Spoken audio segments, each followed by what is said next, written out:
Hindi lang isa kahinuptanan nga ito, kundi isa ka bata ang pagkabig sa mag-asawa sa Barangay Carimayor sa Leganes Iloilo sa Ido nga ginatawag nila nga si Toto. Magluwas kay Toto. May tato pa sila kay Ido nga nagahatag sa ila sang kalipay bangod wala sila sang kabataan. Gani tuma ng kalain sang ilabuot kagasubo sang mahiwaluan nga brutal nga ginpatay ang Ido nga si Toto. Pagsaysay ni alias Inday, nagwa sa ila balay ang duwa sa ni kay Ido lakip si Toto sang namubod sang ila mga manok ang yabana.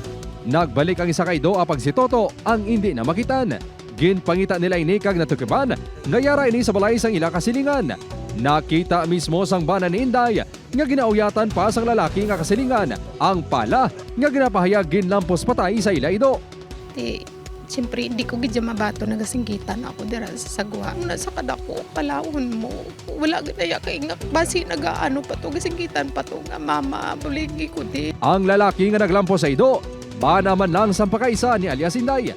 Ginkatuan sang news team ang balay sang sospek, apang wala sang may nagasabat. Patag sang sospek sa kabalisan, ginatake sang Ido ang iya mga manok. Ang claim naman po nung may-ari ng kabilang bahay, dinipensahan niya lang po yung property niya at the same time, dinipensahan niya lang po yung sarili niya kaya napatay niya po yung aso. Ginaproseso na sang kapulisan ang reklamo sa paglapas sa Animal Welfare Act of 1998 kag malicious mischief batok sa suspek. Hugot nga ginakondenar sang isa ka animal welfare group ang natabo nga animal cruelty. Magaupod man sila sa mag-asawa sa pagpasaka sang reklamo.